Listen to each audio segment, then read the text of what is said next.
Muy buenas tardes, un gusto muy grande para mí estar acá con ustedes.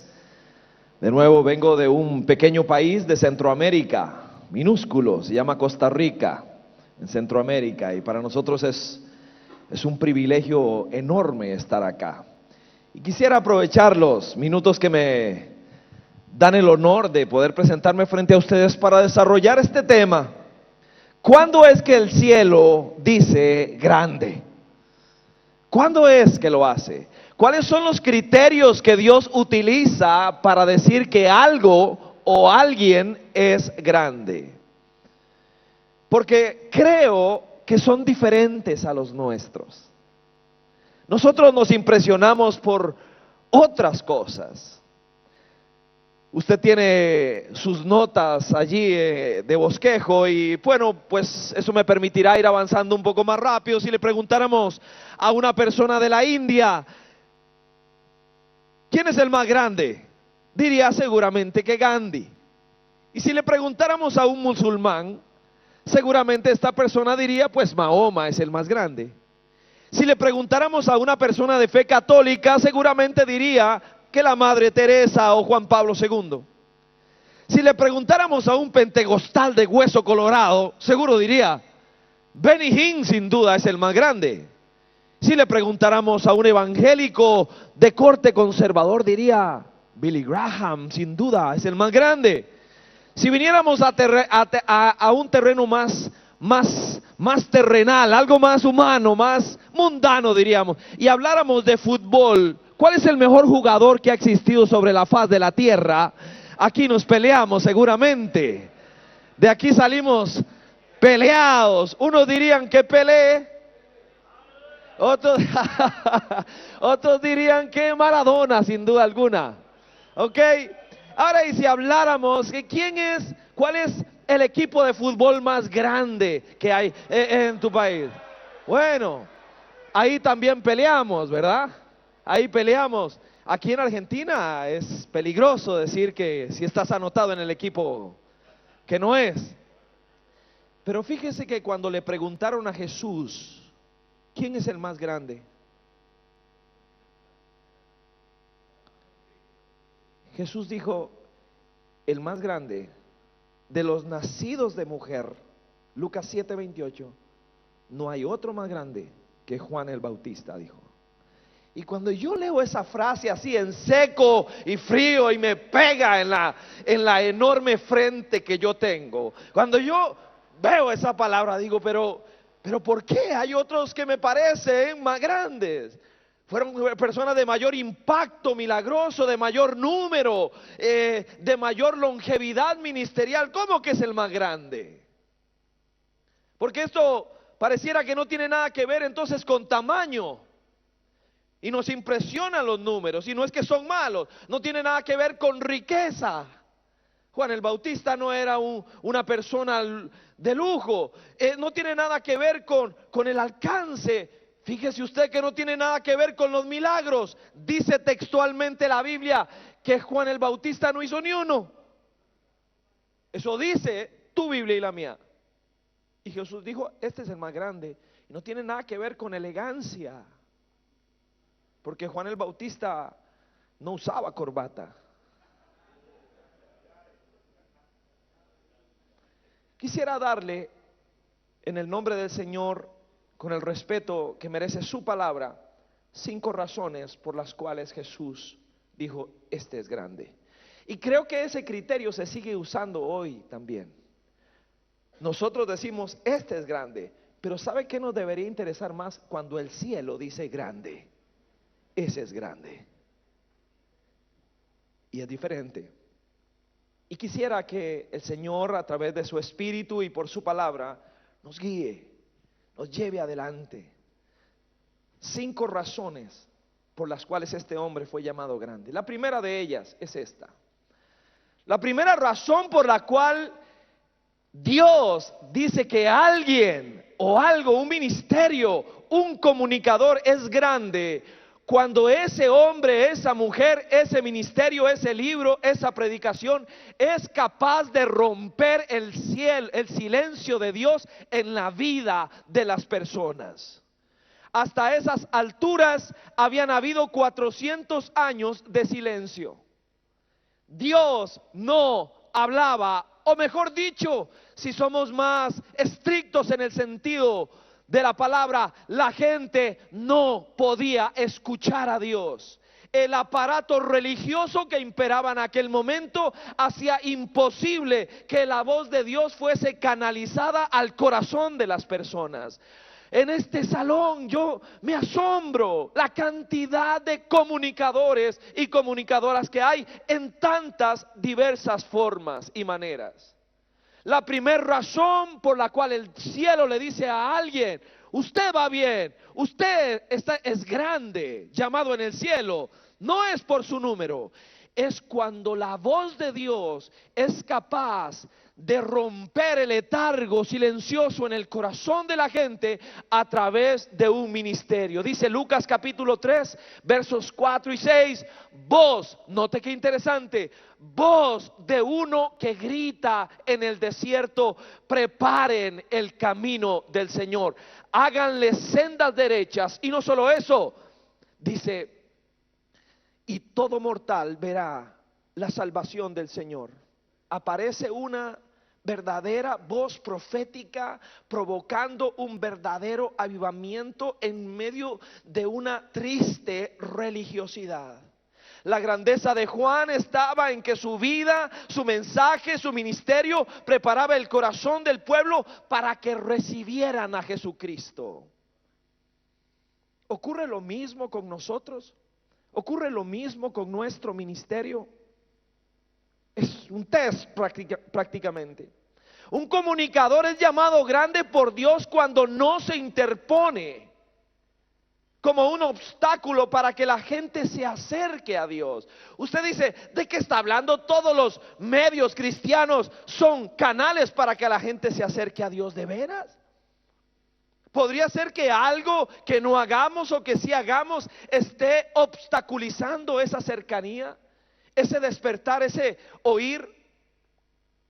Más bien debe ser usado como instrumento de bendición para todos, especialmente para aquellos y aquellas que están lejos de Dios. La voz de Dios, cuando rompe el silencio de la vida triste de una persona, le hace saltar de la tristeza a la alegría, le hace saltar de la oscuridad a la luz, del dolor al alivio, de la ignorancia al conocimiento, de la depresión a la esperanza, de la perdición a la salvación, de un letargo, de estar dormido a despertar. La voz de Juan no era una voz más en medio de tantas voces. No era una más. Hay mucho ruido, dice Jesús en Juan capítulo 10, muchas voces en el aire. Dios anda buscando voces a las cuales usar para romper el silencio de Dios en la vida de la gente. Este señor se llama Willy. Lo presento a usted como ejemplo de lo que quisiera decir. Consume alcohol y crack, taxista de profesión. Su costumbre de vida era trabajar toda la semana y meterse en un búnker. No sé si me comunico. Un búnker en mi país, Costa Rica, es el lugar donde se consumen drogas. La compras y la consumes junto a otras personas. Ahí es un lugar peligroso, oscuro. Y solía meterse ahí la parte final del sábado, del viernes, todo el día sábado. Un día llega a su casa y cuando va a abrir la puerta, le abre la señora con la que convive y su pequeño hijo, dos de ellos, y ella abre la puerta y le dice: Willy, ¿trajiste leche? Los niños tienen hambre. Y Willy es un tipo violento, malcriado, la trata mal, la insulta. Le da coraje lo que acaba de escuchar y decide regresar al búnker. Decide quitarse la vida, se siente miserable por dentro por lo que acaba de pasar y lo que él sabe que está haciendo. Lo intenta con una pistola, la historia es muy larga, no lo logra. Llega a su casa en la mañana del domingo, su esposa está empezando a ir a la iglesia. Le dice: Willy, voy para la iglesia con los niños. Él piensa: qué dicha, voy a quedar solo en la mañana y voy a poder tomar más alcohol aquí. Así que saca una botella de licor y empieza a tomar. Y una vez más lo invade el deseo de morir. Quiero quitarme la vida, no sirvo. Entonces se sube a una grada, amarra una sábana, hace una cuerda para ahorcarse, quitarse la vida colgándose. Vea cómo es cuando él se va a colgar, ve que todavía en la botella queda un asiento así. Entonces decide quitarse el nudo y bajar a terminar de tomarse su botella. Y ahí está el radio y lo enciende. Un medio lo enciende. Su esposa ahora está yendo a la iglesia y tenía sintonizada una emisora cristiana. Y aparece una voz en el desierto diciéndole que hay un Dios que lo anda buscando, que lo anda buscando desesperadamente. Y cuenta Willy que él dice: Dios, a alguien como yo. Y esas famosas historias de los retos, y sí es cierto que usted existe. Mire, la presencia de Dios cayó en ese lugar ahí.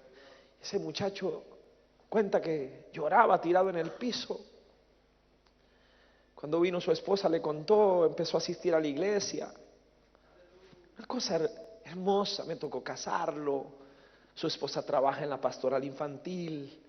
Un día me suena en la puerta de la oficina, asoma la cabeza Willy, se peina igual que yo, exactamente igual que yo, y asoma la cabeza y me dice: pastor, sí, ¿qué pasó, Willy? Me dice: no, que es que le quiero contar a mis compañeros taxistas, pero no me entienden. Entonces me los traje, me metió 12 taxistas a la oficina ahí. Dígale, cuénteles.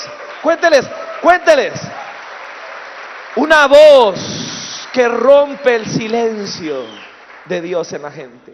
La segunda razón por la cual el cielo dijo que este es grande es la siguiente: la palabra de Dios llenaba y guiaba su vida absoluta y totalmente. Leo de Lucas capítulo 3 los primeros dos versos extraños, déjeme venir a ellos. Dice la Biblia: en el año 15 del reinado de Tiberio César, Poncio Pilato gobernaba la provincia de Judea, Herodes era tetrarca de Galilea, su hermano Felipe en Iturea y Traconite, y Lisanías en Abilene. El sumo sacerdocio lo ejercían Anás y Caifás. En aquel entonces la palabra de Dios llegó a Juan, hijo de Zacarías, en el desierto. Dios, en estos dos versos, pareciera que anda con su palabra buscando dónde pueda encontrar un corazón que la reciba. Quiere depositar el valor, el valioso tesoro de su palabra. Y dice este pasaje, si me permite tratar de recrearlo, que se fue al palacio de gobierno. Y ahí están todos los importantes, pero no tienen espacio, no tienen un lugar para la palabra de Dios, no tienen nada. Dice que ahí está todo: Felipe, Herodes, Pilato, todos los poderes representados, pero no hay quien dice: yo tengo espacio, no estoy tan ocupado para que tú me des tu palabra. Entonces Dios dice seguramente: bueno, voy al mundo religioso. Claro, ahí es donde alguien va a recibir mi palabra. Y se va a revolotear encima del palacio de los religiosos. Y ahí están Anás y Caifás. Pero tristeza de tristezas, tampoco en el mundo religioso hay quien reciba la palabra de Dios, se permita llenar por ella y guiarse por ella. Y encontró solamente en aquel instante a una persona. Encontró a un hombre llamado Juan allá en un rincón del desierto. La palabra de Dios saturaba la vida de Juan. En su discurso, cuando usted estudia la vida de Juan, los discursos de Juan están saturados de principios de la palabra de Dios. Le doy un ejemplo. Él dijo: yo soy la voz, Juan 1, que grita en el desierto: enderecen el camino del Señor. y repone el evangelista Juan: esto respondió Juan con las palabras del profeta Isaías, saturado, guiado aún en identidad. Su teología no provenía de las modas o tradiciones religiosas del momento, era de Dios. Aquí habemos muchos comunicadores en muchas áreas: leer, ver, escuchar, bello. La gran pregunta es si la palabra de Dios sigue siendo la fuente primaria para nuestra vida y nuestro corazón. Y si hay algo que creo que va a terminar transformando de verdad nuestra sociedad, es cuando nosotros vamos a saturar con las palabras de Dios aquello que nosotros decimos y hacemos. Porque de veras asusta en el mundo cristiano lo que a veces uno escucha, que se está enseñando como algo normal, y lo asusta escuchar, y a veces te asusta que nadie reaccione ante algo que se está diciendo, que no tiene ni pies ni cabeza a la luz de la palabra de Dios, y nadie levanta la mano y dice: perdón, no entiendo esto. Hemos perdido capacidad de cuestionar respetuosamente. Y si entiendo y me explicas y tiene asidero escritural, caminamos por allí. Me gustaba ahora 100% bíblico.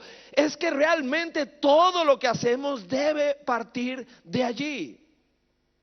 Porque la Biblia es lo que me da una mente cristiana, y entonces sí me acerco a cualquier otro libro y extraigo de él la riqueza. Si escucho una canción, si escucho un mensaje, y soy capaz, porque la Biblia me ha otorgado un marco cristiano, una forma cristiana de pensar, para evaluar lo que ocurre en la iglesia, fuera de la iglesia, y saber cuando algo está fuera de la voluntad de Dios.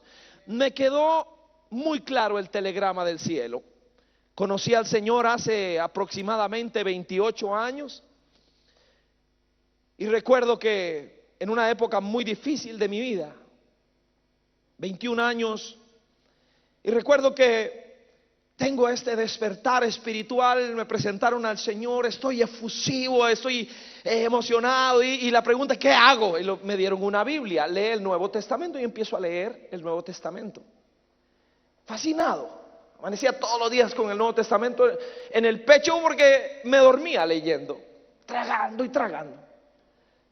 Tenemos un enemigo. Se me acerca alguien y me dice: Ricardo, oí que tienes inquietudes espirituales, y quiero regalarte un libro que te va a ser de mucha ayuda. Era un libro bello, así en apariencia más atractivo que la Biblia que me habían regalado, que era una Biblia un poco vieja, deshojada. Pero este era un libro nuevo, la cobertura roja, era de sabiduría hindú. Traía un señor así en una bata blanca con rojo, así, una barba blanca profusa. Su apellido era impresionante porque no se podía pronunciar, eran puras consonantes, una cosa rarísima. Y yo dije: qué interesante, voy a leer el libro de este brother. Así que ese día pongo la Biblia, la Biblia queda en la mesa de noche, y agarro el libro que me regaló. Empiezo a leer. Me agarra sueño rápido y pongo el libro hindú sobre la Biblia. Me acuesto. En la noche yo oigo un golpe, pero mire, le hablo delante del Dios al que sirvo. Yo oigo un golpe, ¡pah! Un golpe fuerte. Me asusto. Tengo frío, hay un hielo en el cuarto. Y cuando enciendo la luz, ¿qué veo? El libro hindú era como si alguien lo hubiera agarrado y lo hubiese lanzado así en contra de la pared. Está todo escuadernado, todo deshojado así. Y mi Biblia sobre la mesa de noche. Y yo me quedo viendo aquello. Se me quiere salir el corazón por la boca, por supuesto. Ahí no hay nadie, solo estoy yo. Pero ¿sabe qué? Entendí el recado. Entendí el mensaje. Oiga, no lo olvide. Ahora después junto eso. Voy para la tercera. Tercera razón por la cual le dijeron grande a Juan el Bautista. La tercera razón es porque el discurso de Juan no era solamente información. Juan el Bautista proponía una reacción y un cambio. Juan el Bautista no se sentía contento solamente con contar una historia. Juan el Bautista estaba empeñado en que hubiese una reacción. Dice la Biblia en 3:8 de Lucas, palabras de Juan a aquellos que no habían reaccionado al mensaje. Dice: produzcan frutos dignos de alguien que se ha arrepentido. Este es Juan. Ya les había predicado una, ya les había predicado dos, ya les había predicado tres, ya había compartido aquello, pero también el contenido de su reflexión era desafiante. Era un reto. Sabe que estadísticamente las iglesias que más crecen son las iglesias que tienen líderes que desafían a la gente que está frente a ellos. No que les calientan el asiento para que estén muy cómodos, que los invitan a salir de su zona de confort, que son capaces de desafiarlos en el nombre de Jesucristo, que son capaces de compartirles ese plan desafiante de Dios. Propuso una reacción, propuso un cambio. Cuando él no veía cambio, era firme, era fuerte. El hacha está a la raíz del árbol, solía decir.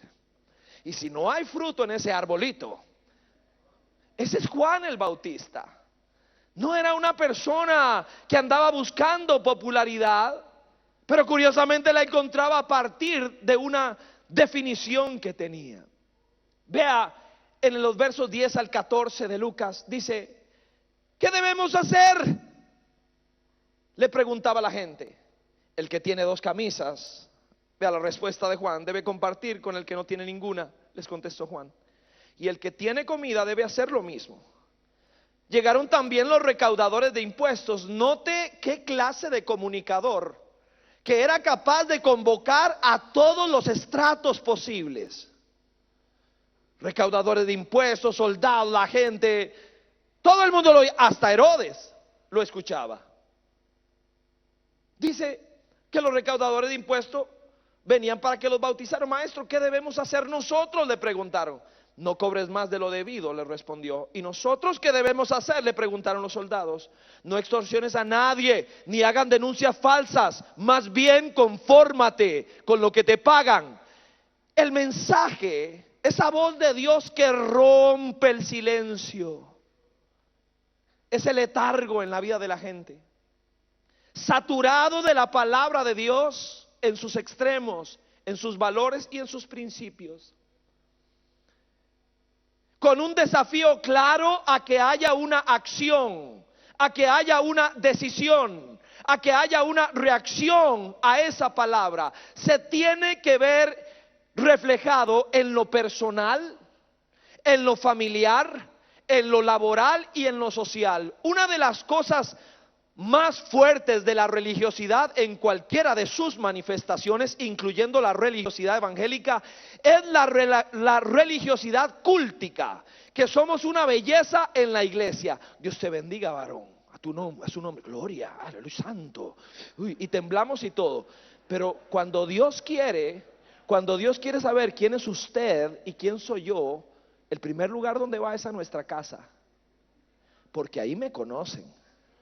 Y ahí te conocen, ahí sabemos. Y esa es la primera encuesta que debemos tener. ¿Qué piensa de mí mi propia familia y aquellas personas que me conocen? Y digo porque realmente el mensaje que rompe el silencio en nuestras vidas, cargado con la palabra de Dios, tiene un impacto en el quehacer de nuestras vidas. Y tenemos que tener ese amor, ese respeto, pero que tenemos que tener la claridad de este hombre. Tenemos que tenerle. Mire, don Herodes, con el respeto que usted me merece, esa doñita que usted tiene, no le es lícito tenerla. Ahí me va a disculpar, don Herodes, pero la verdad es la verdad y yo tengo que cumplir con decírsela. Mi hermano, mi hermana amada, hay un desafío. No es solo información, es un mensaje con propósito. Vino un hombre llamado Juan, Dios lo envió. Otro tema, su llamado, como testigo, note, para dar testimonio de la luz, información, romper el silencio, a fin de que, propósito, a fin de que por medio de él todos creyeran. Juan 1, 6 y 7. Todos, a fin. No informamos, no es para vender libros, no es para tener más anunciantes, es para que el silencio de Dios en el corazón de mucha gente se detenga. Sin arrepentimiento legítimo no hay perdón legítimo, sin perdón legítimo no hay restauración legítima, y sin restauración legítima no hay transformación legítima. Ni de nosotros, ni de nuestra familia, ni de nuestra iglesia, ni de nuestra nación. Por eso la esperanza no está en ningún palacio de gobierno religioso, está en comunicadores que realmente llevan esa palabra como tiene que ser. Mire, mi amado, mi amada hermana, uno de los autores que uso de manera devocional es Lucado, y me encanta la historia que alguna vez leí de él. La compartía someramente el año pasado. Dice Lucado, Max, que él era un niño inquieto, iba a la iglesia, pateaba a todo el mundo, botaba a las señoras mayores, botaba el agua, se subía, tocaba la batería. Ese niño problemático de la iglesia, dice que es Max Lucado, que su papá lo agarraba al final cuando iba a empezar la reunión y lo sentaba en el regazo. Le ponía las manos enormes encima, era mecánico. Entonces Lucado dice que él creció en la iglesia con la mano de su padre encima, enormes, y que le gustaba sacarle grasa de las uñas mientras tanto, pero que un día descubrió las callosidades en su mano, así que jugaba con ellas. Un día va a salir de la iglesia, va para la iglesia y se encuentra un alfiler y dice, uy, para jugar en la iglesia. Así que se repite la historia, bota a 2 o 3 señoras, despedaza la batería y hace todo lo que normalmente tiene que hacer. Su papá lo atrapa, lo sienta en el regazo y él está ahí y va a empezar a sacarle grasa a las uñas de su papá cuando se acuerda del alfiler y lo saca. Y pone el alfiler, la punta del alfiler en el callo de su papá y lo suelta y el alfiler se queda ahí. Él vuelve a ver a su papá y dice, pero qué tremendo, mi papá toda su mano es callo. Entonces agarra el alfiler y lo empuja hasta adentro. Dice Lucado que le dolió el trasero como por una semana. Y termina diciendo Lucado, para mi sorpresa, sigo haciendo lo mismo hoy. Claro, quiero seguir leyendo. Dice, sí, sigo haciendo lo mismo, ahora voy a la iglesia igual que niño. Ahora no soy el niño inquieto, ahora entro a la iglesia y soy el pastor. Ahora ya no llevo alfileres, pero llevo una espada muy filosa. Ahora el callo no está en la mano de mi papá, el callo está en el corazón de muchas personas que han oído y nunca han querido tomar una decisión. Juan el Bautista era llamado grande porque sabía que le convenía a la gente. No solo escuches, no solo seas un oidor olvidadizo de esto, ponlo en acción. Y la siguiente, voy a la cuarta para correr, la siguiente razón por la cual a este hombre se le llamó grande en el cielo era por la identidad y personalidad propia que había sido definida por Dios. La iglesia está compuesta por seres humanos, hombres y mujeres. Y tenemos una característica, nos gusta imitar. Y hay cosas que son buenas. Uno de los versos desafiantes de la Biblia es Pablo, sean imitadores de mí así como yo lo soy de Cristo. Verso complicadísimo, desafiante, con mucha responsabilidad. Pero no me refiero a ese tipo de imitación, me refiero a la imitación externa. Allá apareció Gigi Ávila con su estilo y rápidamente habían muchos Gigitos, ¿cierto?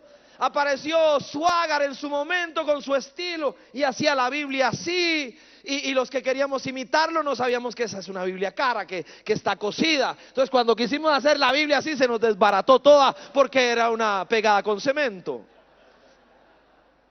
Y andamos imitando esto, lo otro.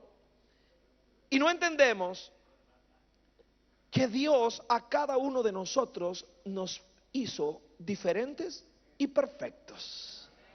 Que en el rompecabezas de Dios Cada uno de nosotros tiene una pieza que Dios no le dio a nadie más. Y que mi tarea es encontrarla, dónde es que va, y aportarla.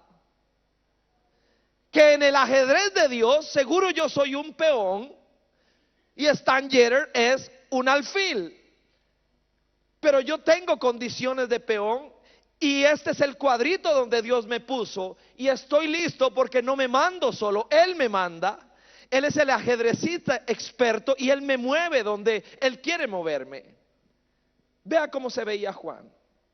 Dice la Biblia, Lucas 3:15, la gente estaba a la expectativa y se preguntaba si Juan sería el Cristo. Mire, ¿qué clase de ministerio tendría este hombre?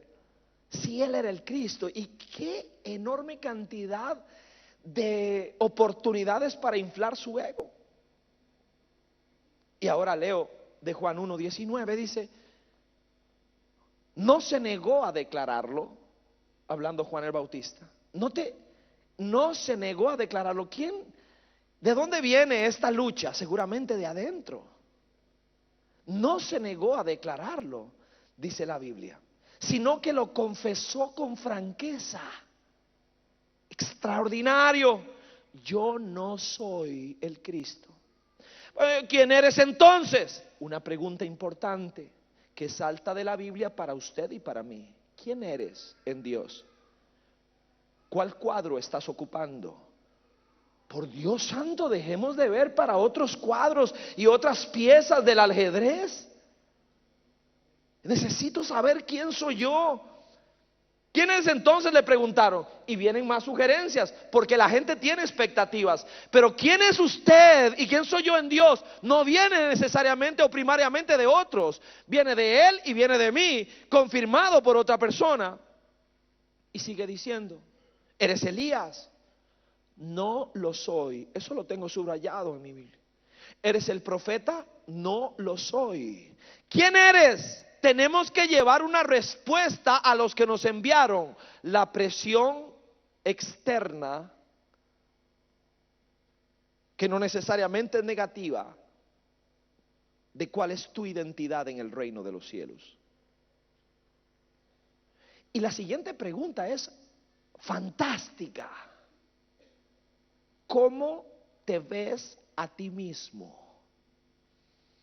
Hay todo un viaje allí por lo que es nuestra estima, etcétera. ¿Cómo te ves? ¿Cómo te ves a ti mismo? Y contesta Juan, yo soy la voz del que grita en el desierto, enderecen el camino del Señor. ¿Quién eres? Elías, Cristo, el Mesías, el profeta.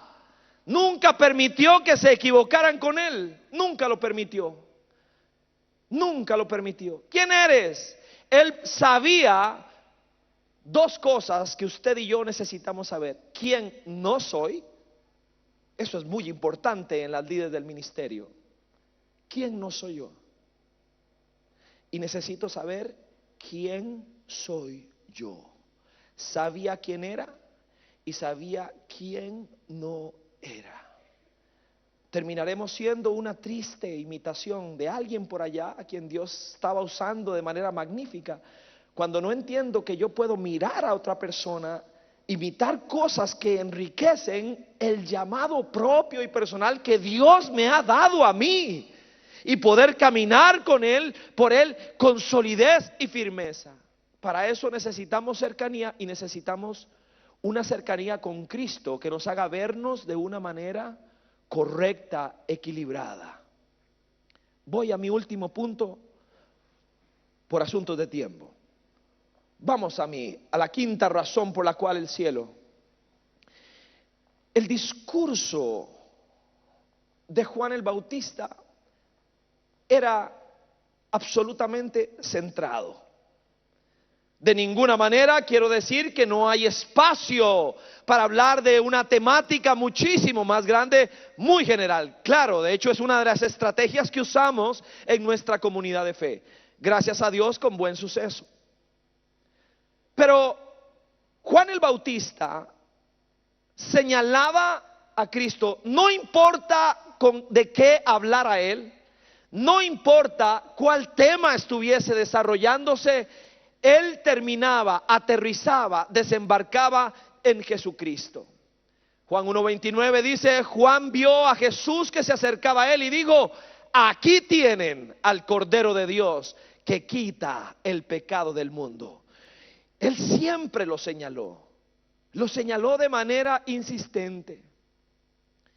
Él dijo: ahí está el Cordero de Dios. No señaló antes que a una iglesia, antes que a un movimiento, antes que la organización, antes que su título, antes que sus logros. Señalaba a Jesucristo. Es a Él, es a Él. Cuidado con el proselitismo, y no me refiero a que no, soy pastor de una organización también. Cuidado, nuestra vida debe apuntar a Jesús. No se espera que nadie más señale a Jesús en esta tierra. Le toca a usted y me toca a mí. Por eso es que le dijeron grande a este. Nosotros señalamos a Jesús. Y todo lo que hemos organizado, desde la más modesta organización hasta la más compleja, desde la más pequeña hasta la más grande, estamos organizados en pro de señalarlo a Él y no de señalarnos a nosotros mismos. Fue llamado grande por el cielo debido a que preparó el camino para que las tristes personas de este mundo solitario, que no tienen voz de Dios, estuviesen listos para conocer al sol de justicia. Allí está Jesucristo. No hay nada mejor, y por favor no se conformen con menos. Ese era su discurso. Es el único y al único que ustedes necesitan. Él sabía bien esto y entendía que a él le tocaba menguar para que ese Jesús creciera. Dice: hey, ese es el Mesías, porque no se cansaba de señalarlo. Y entonces 2 de los discípulos de Juan siguieron a Jesús. Final del capítulo 1 del Evangelio de Juan. Entonces aquellos que eran sus discípulos, mis discípulos, decía Juan, ahora eran sus discípulos. ¿Qué tarea importante tenemos nosotros? Es imposible que la gente nos mire, es imposible que no tengamos que presentar la organización que representamos, pero lo que sí es posible es que seamos reflejo inmediato a nuestro Señor. Concluyo. Provengo de una familia muy acomodada de Costa Rica. No porque tuviéramos plata, es que éramos 8 y vivíamos en un solo cuarto. Éramos pobres como ratones. No sé cómo hacía mi abuela para acomodarnos a los 8 ahí. Y vivían 9 familias en aquel patio de vecindad. Y había solo un servicio sanitario para las 9 familias. Y recuerdo que era muy pobre. La puerta de ese sanitario estaba desvencijada. Tenía un picaporte viejo. Y usted iba a la taza del inodoro, que por cierto he pasado sufrimiento aquí en Argentina porque no encontraba dónde estaba la palanquita. Y hasta que vi la cosa esa en la pared, rarísima, pero bueno. Y fíjese que estaba como cualquier mortal, haciendo mi necesidad, haciendo un niño. Solía agarrar la puerta porque era la demanda era mucha y la seguridad era poca. Era un niño. Y fíjese que una señora, la costumbre de aquel patio de vecindad era que la gente, los niños y eso, hacían su orina en una basinica, cosas de ese tipo, y después iban a botarla al baño. Yo estoy ahí y esta señora imprudente abre la puerta con violencia, el picaporte no soporta, y ella lanza los orines, y yo estoy ahí sentado. Yo no me puedo reír porque yo sí estaba ahí, mi hermano amado. Era un niño. La señora pega un grito, tira la puerta, y yo tengo una serie de sensaciones. Asco, estoy que me muero del asco. Tengo vergüenza porque en los patios de vecindad la gente chismorrea Y yo oía los gritos, vieras lo que me pasó con Ricky. Y la gente se reían y gritaban. Yo tenía vergüenza, tenía asco. No hallaba cómo salir. Mi abuela, después de unos minutos, ve que no salgo, ya oyó el escándalo. Entonces ella me saca, ven hijo, me mete en la pila y me lava, literalmente, me quita la ropa. Yo no alzo la cabeza, tengo asco, me siento, es indescriptible lo que siento. Y mi abuela me restriega, me lava lo mejor que puede, me acaricia, me besa, me dice que tranquilo, que no pasa nada. Hubo cosas que mi abuela me pudo quitar. Ella lavó la ropa, me lavó la piel, me puso de su crema, pero hubo algo que ella no pudo quitármelo. Estaba metido aquí en el corazón, aquí, no podía sacármelo de encima. Cuando tenía 21 años, conocí a un Dios que pudo llegar más adentro de donde llegaba mi abuela. Vertió su sangre sobre mí y me limpió. Fue como si naciera el sol para mí por primera vez en la vida. Era como si no pesara tanto. ¿De quién vamos a hablar? ¿A quién vamos a señalar? Lo último que dijo, que quiero citar, que dijo Jesús de Juan el Bautista fue esto: Juan era una lámpara encendida y brillante. Juan 5. Juan era una lámpara encendida y brillante. Y ustedes decidieron disfrutar de su luz por algún tiempo. No sé cuánto tiempo va a durar tu ministerio o el mío, pero lo que quiero es que el Rey diga que esa, mientras estuvo allí, era una lámpara encendida y brillante en medio de un mundo que camina en profunda oscuridad.